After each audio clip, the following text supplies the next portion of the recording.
नमस्कार और स्वागत है। नमस्कार। आज हम विज्ञान और अंतरिक्ष की दुनिया में एक बहुत ही दिलचस्प मोड़ पर बात करने वाले हैं।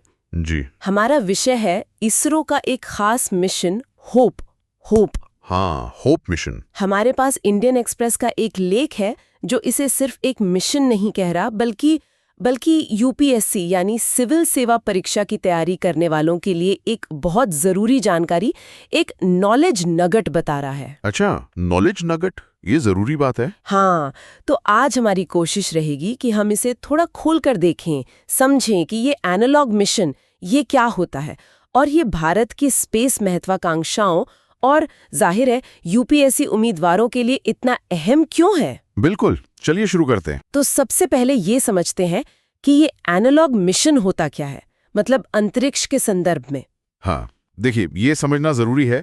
एनालॉग मिशन, यहाँ दिलचस्प बात यह है कि ये मिशन ना असल में अंतरिक्ष में नहीं जाते। अच्छा, धरती पर ही होते हैं। हाँ बिल्कुल, इसके बजाय ये पृथ्वी पर ही ऐसी जगहें या कह लीजिए ऐसी स्थितियां बनाते हैं जो किसी दूसरे ग्रह जैसे मंगल हो गया या चंद्रमा या फिर गहरे अंतरिक्ष के माहौल की नकल करती हों। ओह अच्छा, जैसे कोई प्ले से पहले रिहर्सल करते हैं। हाँ, बिल्कुल वैसी समझ लीजिए आप।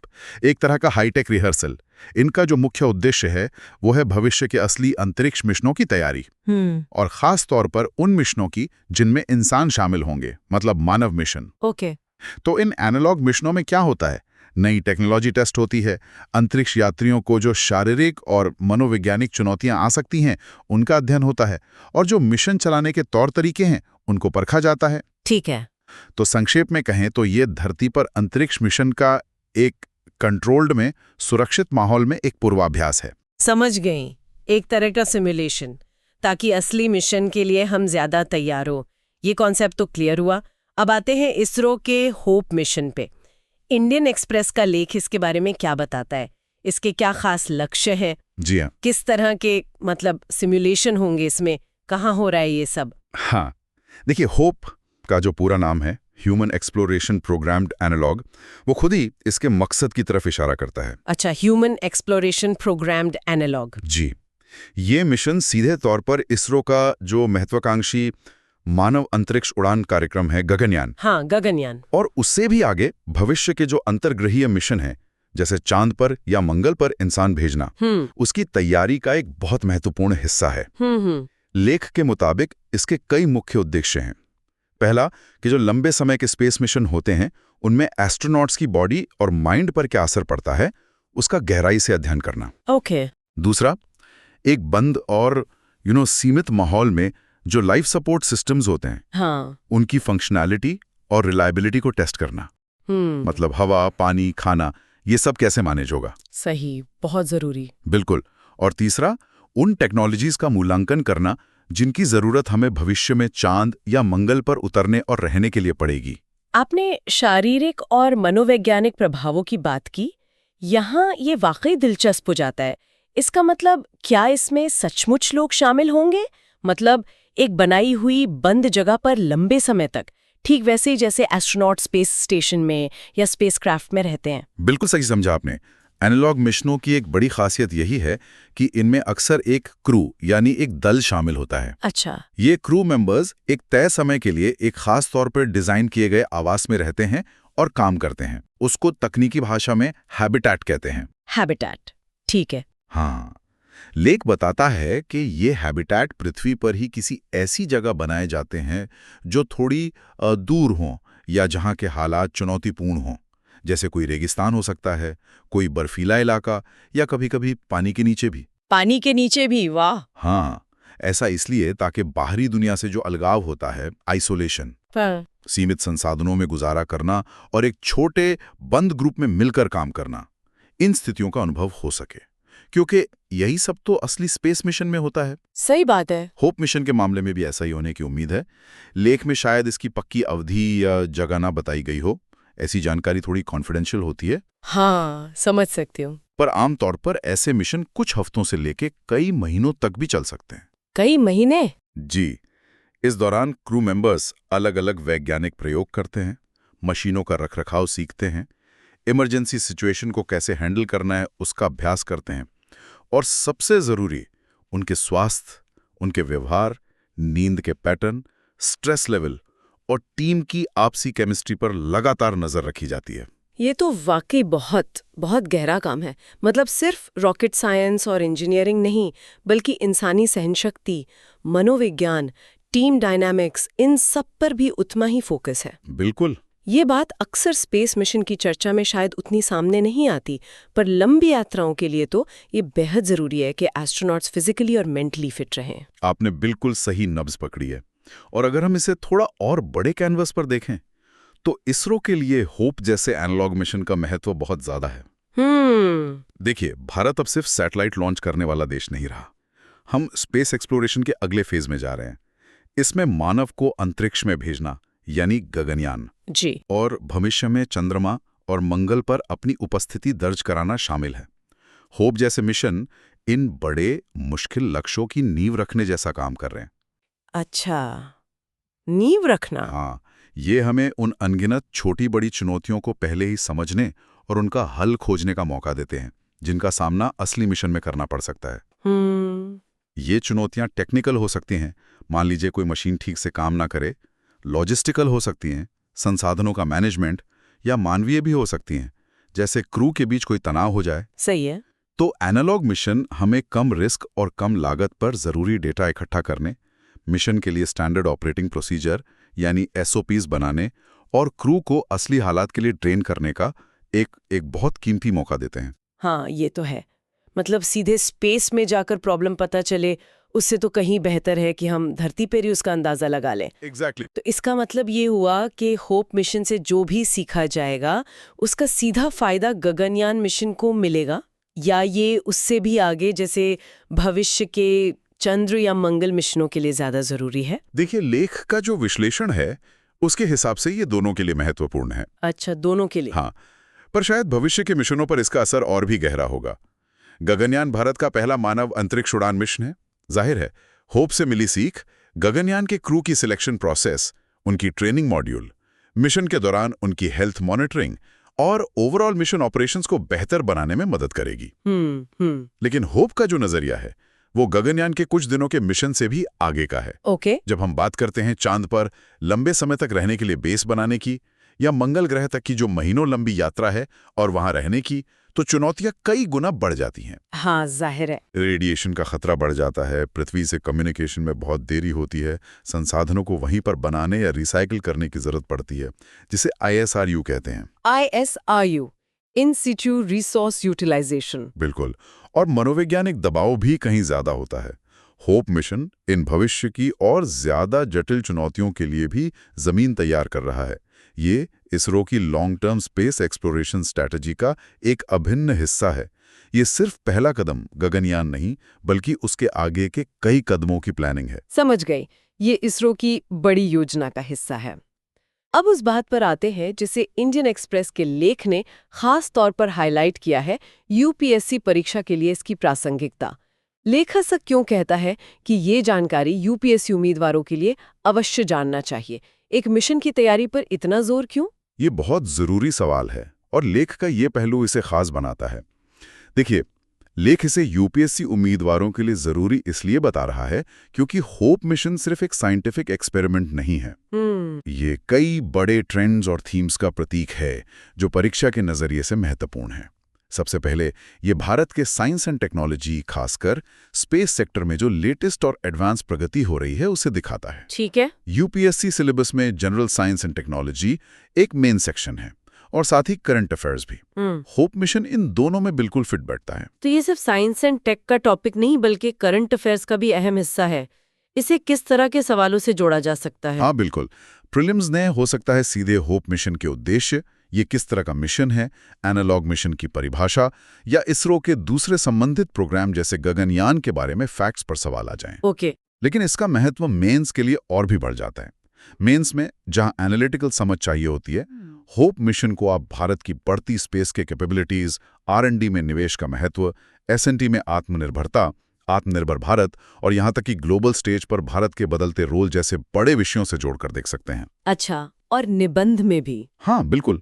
निबंध के पेपर में भी अगर स्पेस एक्सप्लोरेशन का भविष्य, मानव जाति के लिए इसकी जरूरत या साइंटिफिक प्रोग्रेस के सामाजिक आर्थिक असर जैसे विषयों पर लिखना हो तो होप मिशन का उदाहरण देना आपके तर्क को बहुत वजन देगा। दिलचस्प। तो लेख के अनुसार उम्मीदवारों को सिर्फ ये याद नहीं रखना कि होप नाम का एक मिशन है, बल्कि इसके पीछे का क्यों और कैसे, उस पर ध्यान देना ज्यादा जरूरी है। बिल्कुल, यही लेख का इशारा है। उम्मीदवारों को सिर्फ ऊपरी जानकारी से आगे बढ़कर मिशन के महत्व और उसके कॉन्टेक्स्ट को समझना चाहिए। यानी होप मिशन क्या, ये क्यों किया जा रहा है, उसके उद्देश्य, ये इसरो के बड़े लक्ष्यों से कैसे जुड़ता है, linkages, Gaganyaan, Chandramangal mission, analog mission का कॉन्सेप्ट क्या है, और भारत के लिए इसके रणनीतिक मायने क्या हैं, सिग्निफिकेंस। मतलब गहराई से समझना है। हाँ, तकनीकी बारीकियों में बहुत ज्यादा उलझने के बजाय इसका स्ट्रेटेजिक महत्व, इसकी तैयारी की प्रक्रिया और इसके जो व्यापक निहितार्थ हैं उनको समझना ज्यादा जरूरी है। इंडियन एक्सप्रेस इसे नॉलेज नगेट इसीलिए कह रहा है क्योंकि ये मिशन भारत की बढ़ती वैज्ञानिक महत्वाकांक्षा, मुश्किल मिशनों को संभालने की क्षमता विकसित करने की प्रक्रिया और भविष्य के लिए एक साफ नजरिए का एक ठोस उदाहरण है।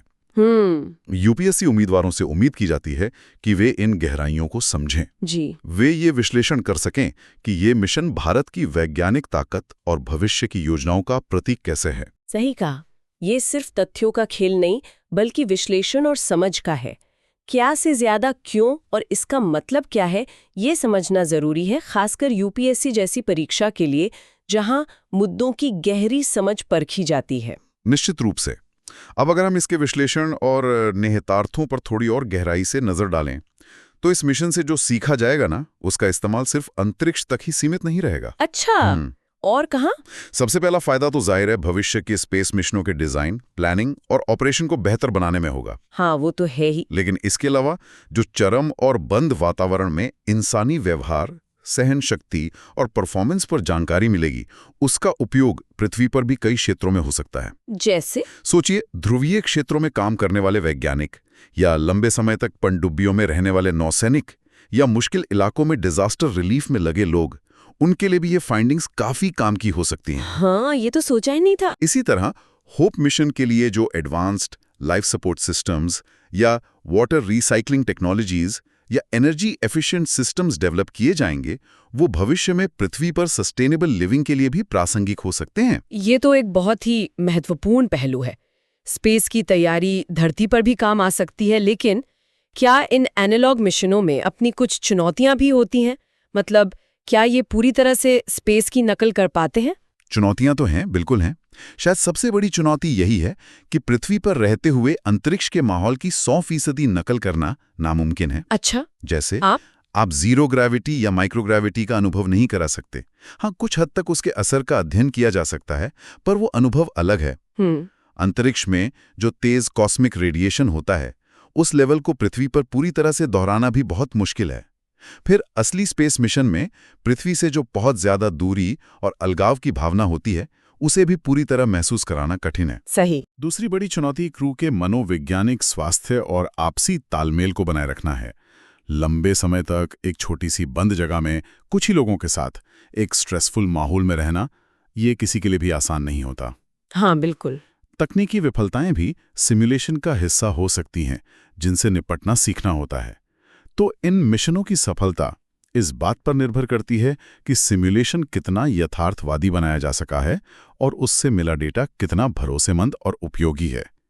इन सीमाओं को समझना भी उतना ही जरूरी है जितना कि मिशन के फायदों को जानना। तो इन सीमाओं और चुनौतियों के बावजूद ये होप मिशन कुल मिलाकर भारत की वैज्ञानिक और तकनीकी यात्रा के बारे में क्या कहानी कहता है? ये मिशन एक बहुत ही साफ संदेश देता है। ये दिखाता है कि भारत अब स्पेस एक्सप्लोरेशन के उन जटिल, महंगे और महत्वाकांक्षी क्षेत्रों में कदम रख रहा है जहां दुनिया के कुछ ही देश पहुंचे हैं। हम सिर्फ रॉकेट लॉन्च करने या सैटेलाइट भेजने की क्षमता से आगे बढ़ रहे हैं। अब हम मानव अंतरिक्ष उड़ान और ग्रहों के अन्वेषण जैसे लॉन्ग टर्म और स्ट्रेटेजिक लक्ष्यों के लिए गंभीरता से तैयारी और निवेश कर रहे हैं। सही। होप जैसे मिशन इसरो की बढ़ती परिपक्वता, उनके व्यवस्थित और योजनाबद्ध तरीके और भविष्य के लिए एक स्पष्ट विजन को दिखाते हैं। ये आत्मनिर्भर भारत की भावना को भी मजबूत करता है, क्योंकि हम खुद ही वो जटिल तकनीकें और क्षमताएं विकसित कर रहे हैं जिनकी जरूरत भविष्य के बड़े स्पेस मिशनों के लिए होगी। जी। ये वास्तव में ये महत्वपूर्ण सवाल भी उठाता है कि इस तैयारी के आधार पर भारत भविष्य में अंतरिक्ष अन्वेषण के क्षेत्र में एक ग्लोबल लीडर की भूमिका निभाने के लिए कितना तैयार और सक्षम हो रहा है। ये वाकई एक व्यापक और गहरा विश्लेषण था। तो इस पूरी चर्चा का सार क्या है? अगर हम आज की बातचीत के मुख्य बिंदुओं को समेटें तो वो क्या होंगे? देखिए, हमने समझा कि इसरो का होप जो एनालॉग मिशन है, हाँ, मतलब ये पृथ्वी पर ही भविष्य के अंतरिक्ष मिशनों, खासकर मानव मिशनों जैसे गगनयान, चंद्र मिशन, मंगल मिशन हाँ, की परिस्थितियों का सिमुलेशन करता है। ठीक है। इसका मुख्य उद्देश्य इन मुश्किल मिशनों से जुड़ी तकनीकी और मानवीय चुनौतियां, शारीरिक, मनोवैज्ञानिक, इनको पहले से समझना, टेक्नोलॉजी को टेस्ट करना और तैयारी करना है। बिल्कुल। इंडियन एक्सप्रेस के लेख ने इसे यूपीएससी उम्मीदवारों के लिए एक नॉलेज नगेट बताया, क्योंकि ये भारत की साइंस एंड टेक्नोलॉजी में प्रगति, इसरो की स्ट्रेटेजिक सोच और भविष्य की योजनाओं को दिखाता है, जो करंट अफेयर्स और एसएनटी सिलेबस दोनों के लिए महत्वपूर्ण है। और सबसे अहम बात, उम्मीदवारों को सिर्फ तथ्य क्या से आगे बढ़कर इसके पीछे के कारणों, क्यों और इसके महत्व, निहितार्थ को समझने पर ध्यान देना चाहिए। यानी भारत कैसे तैयारी कर रहा है और क्यों। बिल्कुल। ये सिर्फ एक तकनीकी अभ्यास नहीं, बल्कि भारत की बढ़ती अंतरिक्ष महत्वाकांक्षाओं और क्षमताओं की दिशा में एक सोचा समझा महत्वपूर्ण कदम है। और अंत में, जैसा कि हम हमेशा करते हैं, श्रोताओं के लिए एक सोचने वाला सवाल छोड़ते हैं जो हमारी चर्चा पर आधारित है। जी जरूर। हमने एनालॉग मिशन की सीमाओं की बात की कि वे अंतरिक्ष की हर चुनौती, खासकर जीरो ग्रेविटी या तेज रेडिएशन या असली अलगाव की भावना को पूरी तरह दोहरा नहीं सकते। हाँ। तो सवाल ये है, पृथ्वी पर किए गए ये सबसे अच्छे सिम्युलेशन भी वास्तविक अंतरिक्ष वातावरण की उन अनोखी, चरम और कभी-कभी अप्रत्याशित चुनौतियों के लिए हमें कितनी सटीकता से तैयार कर सकते हैं? बड़ा सवाल है। और इन सिम्युलेशंस की जो अपनी सीमाएं हैं, उन्हें भविष्य के असली मिशनों की योजना बनाते समय और अंतरिक्ष यात्रियों को ट्रेन करते समय कैसे बेहतर ढंग से संबोधित किया जा सकता है या उनकी भरपाई कैसे की जा सकती है, इस पर सोचना जरूरी है। क्योंकि जैसे जैसे हम अंतरिक्ष की गहराइयों में आगे बढ़ेंगे, ये सवाल और भी प्रासंगिक होते जाएंगे। ज्ञान की खोज हमेशा जारी रहनी चाहिए और अलग-अलग नजरियों पर विचार करना हमें हमेशा कुछ नया सिखाता है। एक बेहतरीन और सोचने पर मजबूर करने वाला सवाल। इस गहरी और जानकारी भरी चर्चा के लिए आपका बहुत-बहुत धन्यवाद। धन्यवाद। हमें उम्मीद है कि हमारे श्रोताओं को इसरो के होप मिशन, एनालॉग मिशन की अवधारणा और भारत के अंतरिक्ष कार्यक्रम के संदर्भ में इसके महत्व को समझने में काफी मदद मिली होगी। आज के लिए बस इतना ही। नमस्कार। नमस्कार।